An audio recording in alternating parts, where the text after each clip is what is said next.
orang yang beriman dengan Allah Subhanahu wa taala. Dalam sebuah hadis Nabi sallallahu alaihi wasallam bersabda, "Man kana yu'minu billahi wal yaumil akhir falyaqul khairan aw liyasmut." Barang siapa beriman dengan Allah Subhanahu wa taala dan hari akhirat, falyaqul khairan, maka hendaklah dia bercakap yang baik. Aw liyasmut, ataupun dia diam. Kalau tidak boleh bercakap yang baik, maka senyap itu lebih baik. Kerana dengan kita tidak banyak bercakap ini, maka kita akan selamat daripada banyak perkara. Selamat daripada banyak perkara. Kalau mampu bercakap yang baik, percakapan yang boleh menyebabkan kita ini semakin dekat kepada Allah Subhanahu wa taala, percakapan yang boleh menyebabkan orang lain juga dekat kepada Allah Subhanahu wa taala, ini percakapan yang baik. Kalau tidak, kita diam. Ini antara sifat orang beriman. Bila dia bercakap mengikut keinginan hawa nafsu dia, maka macam-macam. Lebih-lebih lagi zaman hari ini, semua orang nak bercakap. Yang ahli, yang bukan ahli, semua ada nak keluarkan pandangan masing-masing. Ikut logik akal dan macam-macam. Maka itu akan menyebabkan ketergelinciran yang banyak. Kadang-kadang ahli-ahli ilmu ni dia tak pandai bercakap. Suruh tulis panjang-panjang, taik, dia tak pandai. Tapi mereka mengetahui apa yang sebenarnya. Dan apabila satu orang itu bercakap sesuatu yang tidak baik, maka dia akan terdedah dengan bermacam-macam perkara. Sebuah hadis Nabi sallallahu alaihi wasallam bersabda kepada Sayyidina Mu'adz radhiyallahu an, "Anta fi salamatin ma sakata." Kamu sentiasa berada di dalam keadaan selamat selagi mana kamu diam. Selagi mana kamu diam. Fa idza takallamta falaka aw alaika. Maka apabila kamu bercakap, ada dua keadaan. Falaka, sama ada percakapan kamu itu akan memberi manfaat kepada kamu, aw alaika, atau jadi asbab musibah dosa atas kamu. Ini dua saja percakapan kamu. Dan apabila kita nak bercakap, maka kita bercakaplah dengan percakapan yang pasti. Sesuatu yang kita nak sampaikan, sesuatu yang kita nak sebarkan, itu benda yang kena pasti kebenarannya. Bukan main agak-agaknya. Kita tidak boleh membuat sesuatu kesimpulan berdasarkan kefahaman kita. Kalau kita bukan ahli lah, perlu rujuk kepada ahlinya. Bukan kita baca satu, kita pun buat kesimpulan, oh begini, maknanya kalau tak gini, kita pun buat keluar macam-macam hukum. Tak, bukan begitu. Penilaian ulama berkenaan dengan apa-apa sahaja, sama ada nas, hadis ataupun Al-Quran, maka dia ada disiplin ilmu yang perlu diikuti untuk kita mengeluarkan sesuatu hukum. Bukan semudah itu. Tengok sekali kata jangan buat, kita kata siapa buat tu haram terus. Tak juga, tak boleh kata gitu. Kena tengok secara keseluruhan. Khair. Wa qala an-nabiy sallallahu alaihi wasallam, al-bayyinatu 'ala al-mudda'i wal yaminu 'ala man ankara. Bersabda Nabi sallallahu alaihi wasallam, bukti wajib atas pendakwa dan sumpah wajib atas orang yang mengingkari. Ini dalam masalah kita nak mendakwa seseorang di pengadilan, yakni di dalam mahkamah syariah, orang yang mendakwa dia perlu datangkan bukti, bukti yang kukuh. Ada syarat-syarat dia, bukti itu macam mana yang boleh diterima. Kalau bukti itu tak cukup kuat, dia kena datangkan saksi pula. Sementara itu orang yang dituduh, orang yang didakwa, contohnya A kata B ni buat sekian, dia kena datangkan bukti yang si fulan itu buat sekian. Adapun yang didakwa itu, dia perlu tak datangkan bukti? Dia tak perlu bukti. Sebab asalnya setiap orang ini bebas daripada apa-apa tuduhan. Hukum asal. Jadi kalau dalam mahkamah syariah, dari segi perundangannya, siapa yang dakwa dia kena datangkan bukti. Yang didakwa cukup dia bersumpah, dia dah selesai dah. Dia bersumpah yang dia itu tidak seperti yang didakwakan. Sekiranya bukti itu tak cukup kuat, maka dengan sumpah tu dia dah selesai, bebas dia. Itu dari segi syariat. Tetapi bila bersumpah, bukan sewenang-wenangnya bersumpah. Sebabnya ada larangan daripada Nabi SAW berkenaan dengan sumpah palsu. Tak boleh juga.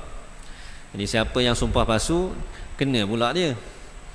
Walaupun tak kena dari segi hukum dunianya, tapi dari segi hukum Allah Subhanahu Wa Taala ada janji buruk untuk dia.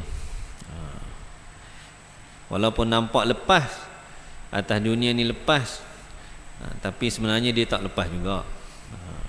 Ada, Allah Ta'ala dah tetap dah balasan untuk dia, apa dia punya akibat daripada dia bersumpah palsu. Jadi itu dalam syariat.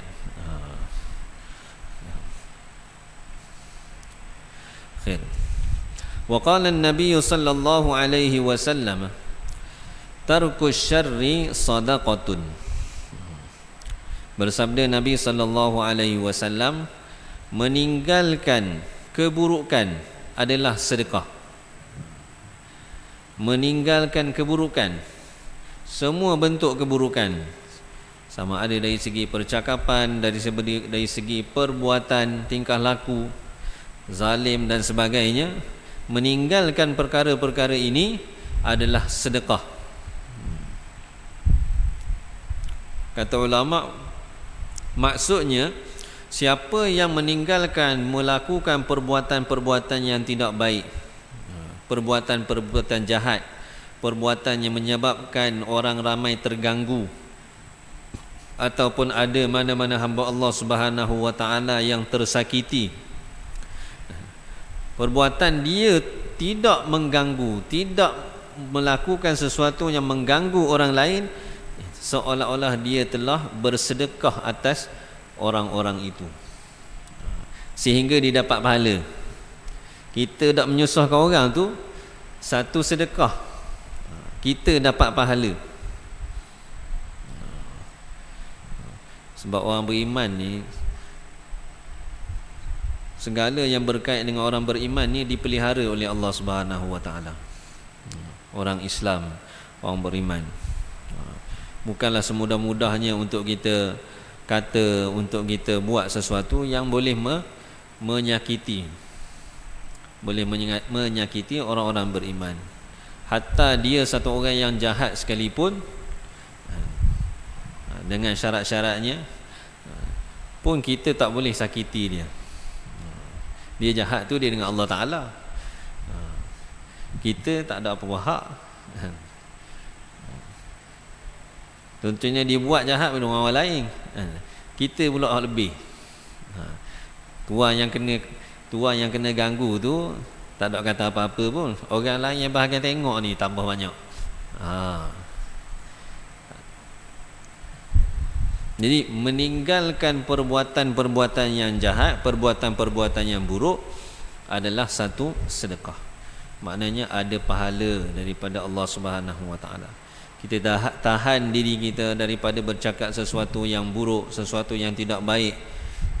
Kita tahan diri kita daripada melakukan sesuatu yang tidak baik. Itu adalah sedekah. Dan ulama juga sebut kelebihan seseorang yang meninggalkan perbuatan buruk sama seperti kelebihan sedekah. Dari segi umumnya, secara umumnya begitu.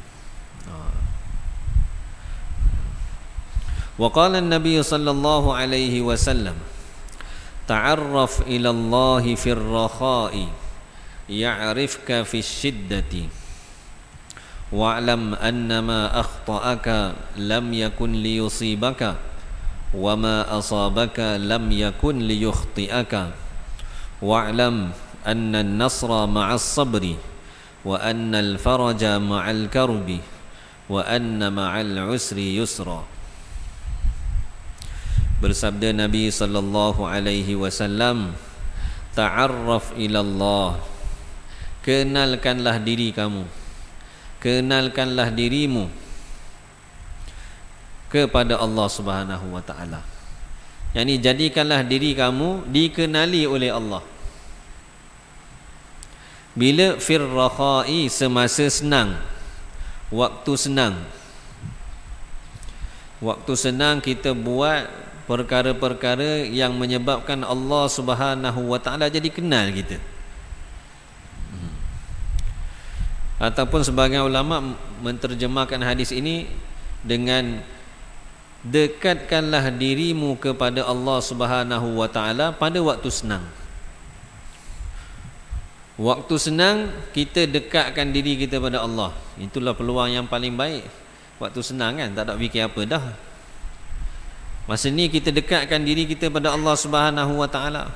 Waktu ada harta, cara kita dekatkan diri kita pada Allah, bagi sedekah.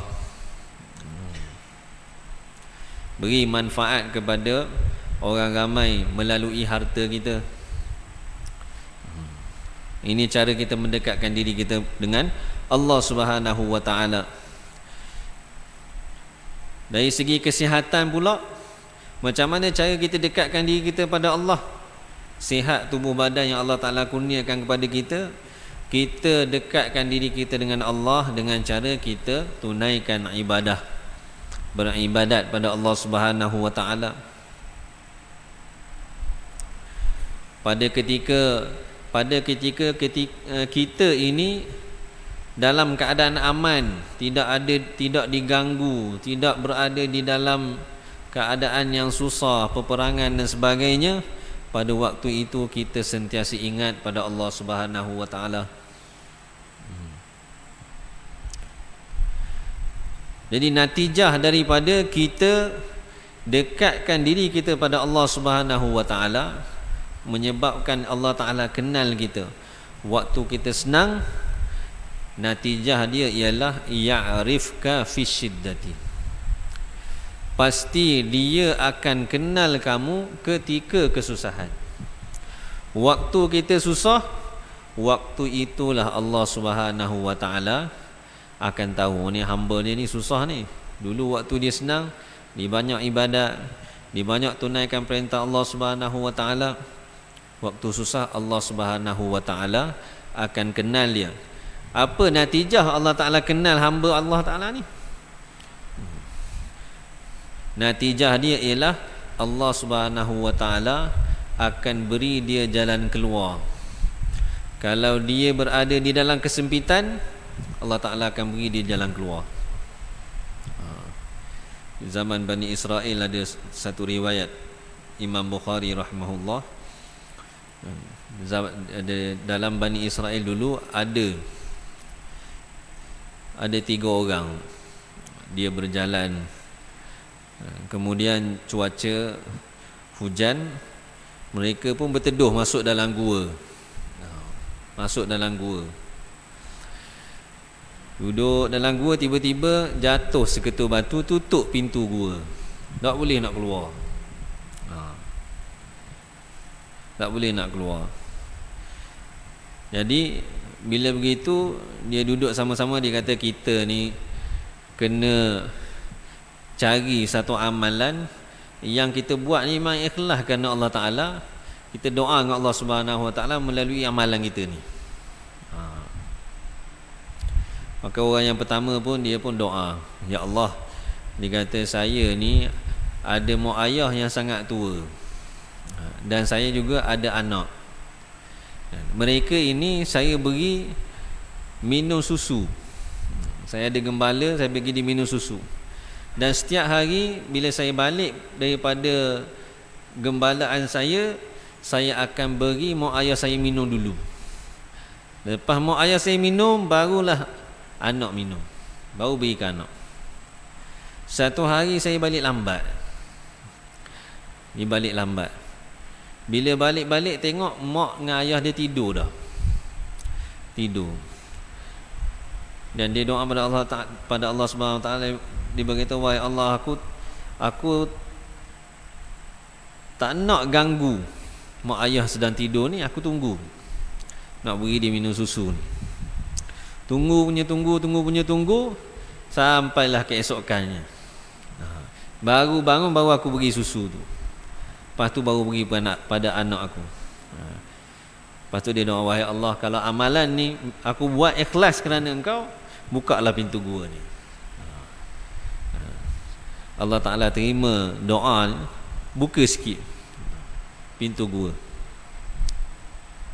Tapi tak boleh nak keluar lagi, buka sikit pun. Orang yang kedua pula doa. Dia kata, ya Allah, aku ni ada sepupu comel. Aku suka ke dia. Banyak kali dah minta tak ambuh. Ada riwayat sebut, satu kali sepupu saya ni dia berhajat. Dia nak guna duit. Dia kata, boleh, kamu kena serah diri pada aku. Dia kata tak apa lah. Setuju. Jadi dalam dia kata, kemudian pada ketika waktu yang ditetapkan, ketika aku dah berada di antara dua kakinya, maka sepupu aku ni kata, wahai hamba Allah, takutlah pada Allah. Jangan kamu pecahkan mohor tanpa hak. Lebih kurang maksud dia. Jadi pada waktu tu bila disebut gitu, aku jadi takut. Aku pun tinggal dengan dia. Dengan duit-duit yang dijanjikan tu aku bagi pada dia. Dia doa pada Allah, ya Allah, kalaulah aku buat ni ikhlas kerana engkau, bukalah pintu ni. Allah Ta'ala terima. Buka lagi sikit. Tapi tak boleh nak keluar lagi. Orang yang ketiga pula, dia pun doa, wahai Allah, aku ni ada pekerja. Setiap hari pekerja aku bagi upah dia. Satu hari ada satu orang pekerja aku ni, dia hilang.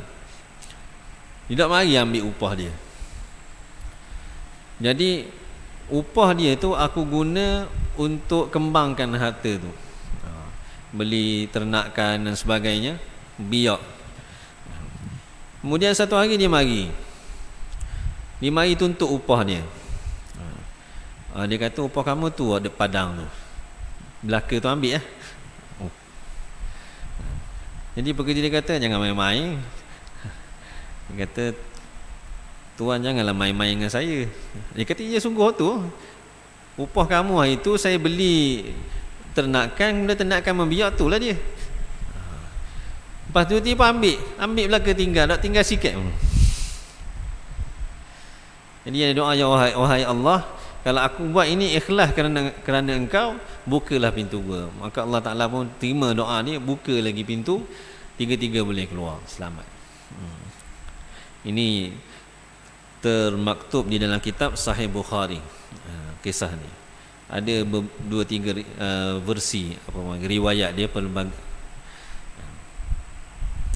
Jadi hasil daripada amalan yang dibuat kerana Allah Subhanahu Wa Taala ikhlas, Allah Taala suka, dan Allah Taala akan jadikan asbab amalan kita itu untuk kelepasan kita.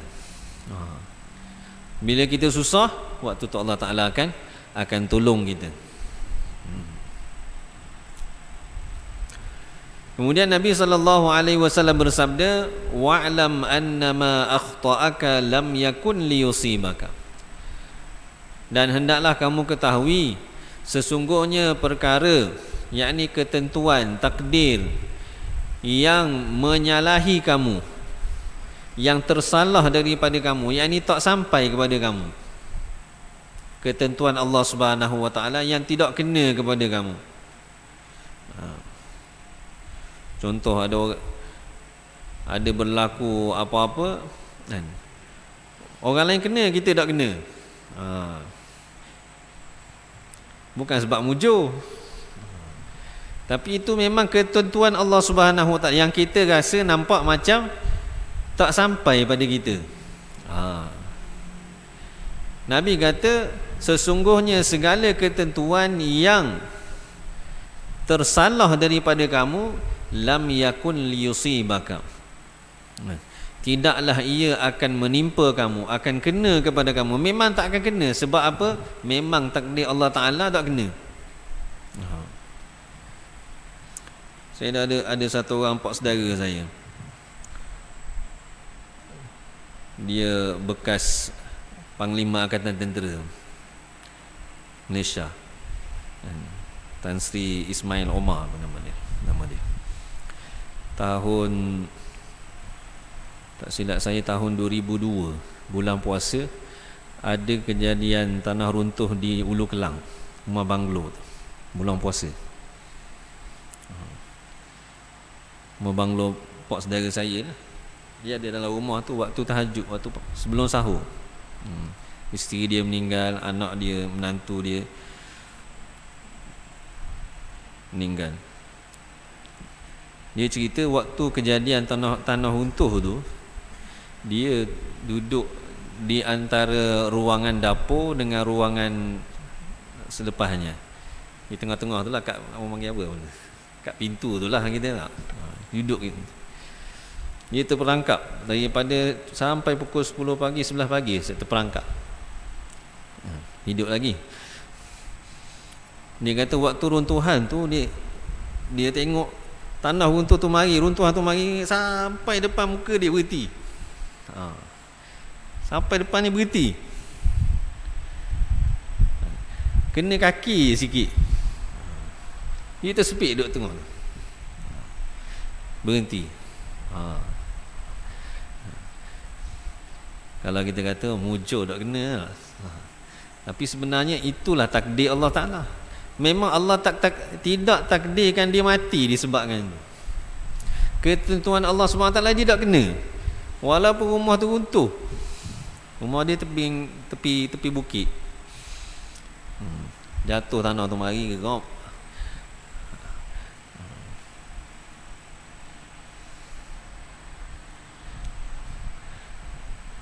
tapi dia tak meninggal. Isteri dia meninggal, anak dia, anak perempuan dia,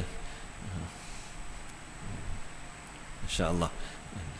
Nak katanya takdir Allah SWT. Kalau tak kena tu bukan sebab mujur, tapi memang Allah Ta'ala dah takdirkan kita tak kena. Zahirnya nampak macam tersasar, oh tak kena, macam orang lempar kita, tak kena. Sebenarnya memang Allah dah tetap dah tak kena.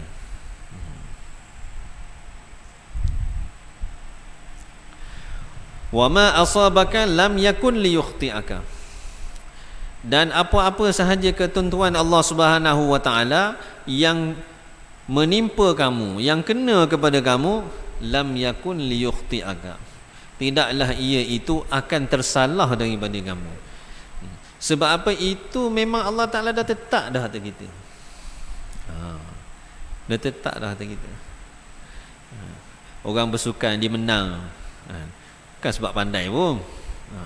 Allah Ta'ala dah tetap dah kemenangan tu untuk dia. Kadang tengok main lebih kurang je menang juga, main hebat kalah. Sebab apa? Itu memang Allah Ta'ala dah tetap dah ketentuan Allah SWT. Zahir lah nampak macam ni, orang ni bagus, orang ni hebat, zahir kemahiran dia lah yang menyebabkan dia menang. Tetapi sebenarnya itu Allah dah tetap dah ketentuan Allah SWT. Jadi apa yang sampai pada kita, yang kena pada kita, yang kita boleh, sama ada perkara itu perkara yang baik ataupun perkara itu perkara yang tidak baik, semuanya itu telah ditetapkan oleh Allah Subhanahu wa taala. Orang yang beriman ni, apa sahaja yang sampai pada dia, dia yakin bahawa ini semua daripada Allah. Allah Ta'ala datangkan kepada kita ini untuk uji kita,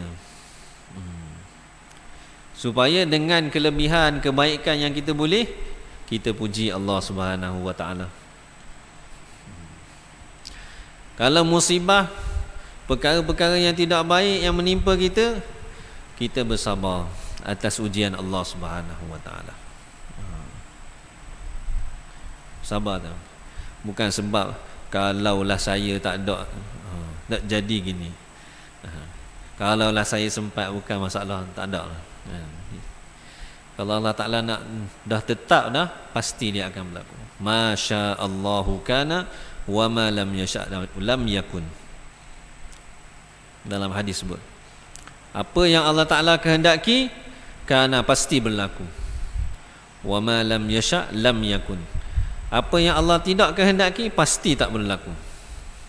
Walau satu dunia sekalipun nak buat apa-apa kepada sesiapa, bila Allah Ta'ala tidak takdirkan keburukan itu, maka dia pasti tak akan berlaku. Tapi kalau Allah Ta'ala dah tetap dah sesuatu perkara tu, kumpullah ramai mana pun nak halang, tidak akan terhalang. Ketetapan Allah Subhanahu wa taala pasti berlaku. Itu keyakinan kita, i'tiqad kita. Benda yang berlaku ni semua daripada Allah Subhanahu wa taala. Cuma di dunia ni, darul asbab, Allah Ta'ala letak sebab macam-macam depan mata kita. Macam wayang lah. Nampak tu sebenarnya ada orang belakang tu. Wayang kulit tu, nampak dia gerak-gerak itu, sebenarnya ada orang gerak dia. Itu semua Allah Ta'ala yang dah aturkan dah. Rezeki kita, apa sahaja, Allah Ta'ala dah tetap dah untuk kita. Sebagai orang yang beriman, maka dia terima ketentuan Allah Subhanahu wa taala. Sabda Nabi sallallahu alaihi wasallam lagi, wa'lam anna an-nasra ma'as sabri. Dan hendaklah kamu ketahui, sesungguhnya bantuan, yakni bantuan Allah Subhanahu wa taala terhadap seseorang hamba tu, sama ada bantuan dari segi keduniaannya ataupun dari segi agamanya, bantuan itu akan datang ma'as sabri, bersama dengan sabar. Nak dapat nusrah, nak dapat pertolongan Allah, syarat utama dia yang pertama sekali sabar. Sabar. Sabar atas apa? Minggu lepas pun dah sebut dah. Sabar yang pertama sekali, sabar mentaati perintah Allah Subhanahu wa taala. Kita nak mohon sesuatu, nak minta Allah Ta'ala bantu kita, yang pertama sekali kena sabarkan diri kita taat perintah Allah. Apa yang Allah Ta'ala suruh, kita buat. Yang kedua, kita sabar tahan diri kita daripada perkara-perkara yang dilarang oleh Allah. Ini dua perkara ni kena sabar, baru ada nusrah. Nusrah. Allah Ta'ala nak beri bantuan kepada kita, Allah Ta'ala akan uji dulu.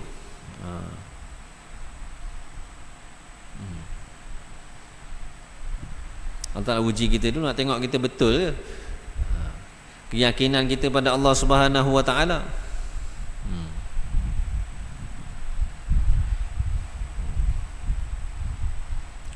Dalam Al-Quran Allah Ta'ala sebut, وَلَنَبْلُوَنَّكُمْ بِشَيْءٍ مِّنَ الْخَوْفِ وَالْجُوعِ وَنَقْصٍ مِّنَ الْأَمْوَالِ وَالْأَنفُسِ وَالثَّمَرَاتِ وَبَشِّرِ الصَّابِرِينَ.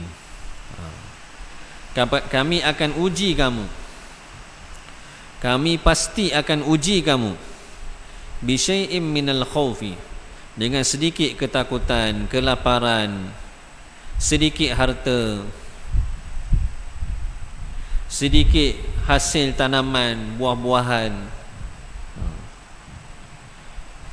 Dan Allah Ta'ala sebut, wa basyiris sabirin, berilah berita gembira kepada orang-orang yang sabar. Orang-orang ini yang akan dapat manfaat, dapat bantuan Allah Subhanahu wa taala.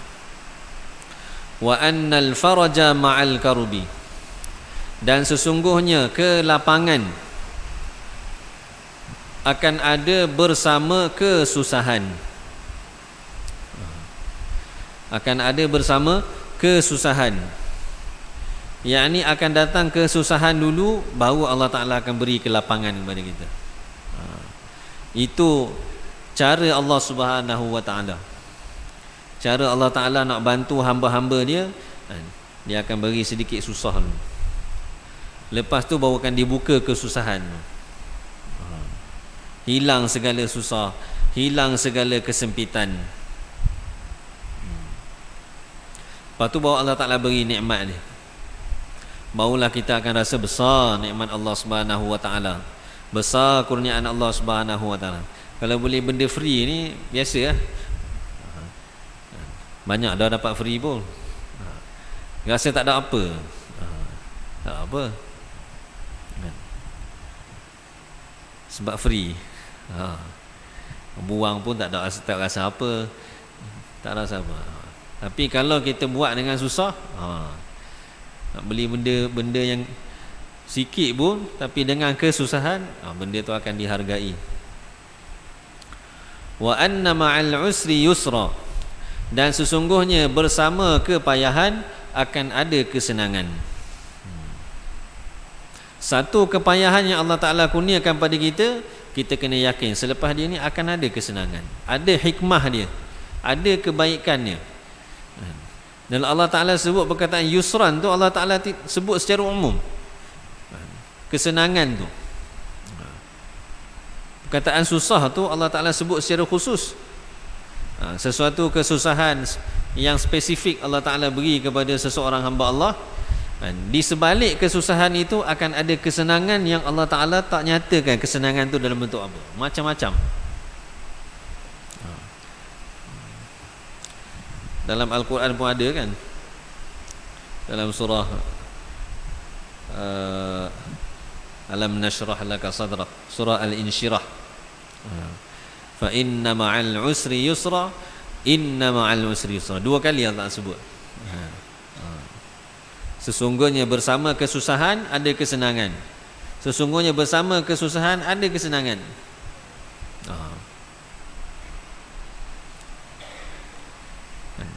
Ulama sebut kesusahan yang Allah Ta'ala sebutkan di dalam Al-Quran tu dua kali sebut tapi benda sama. Sebab disebut dengan menggunakan perkataan khusus. Kalau dalam bahasa Arab dipanggil ma'rifah, kata nama khas, khusus. Jadi kesusahan yang pertama dengan kesusahan yang kedua benda yang sama, tetapi kesenangan dua kali Allah Ta'ala sebut, dua-dua lain. Maknanya satu kesusahan, dua kesenangan Allah Ta'ala akan bagi. Untuk siapa? Untuk orang yang sabar. Waktu susah tu kena sabar dulu, baru kita akan dapat kesenangannya. Sebab tu jam dah bunyi. Pukul berapa masuk? 29. Boleh dah. Wallahu a'lam.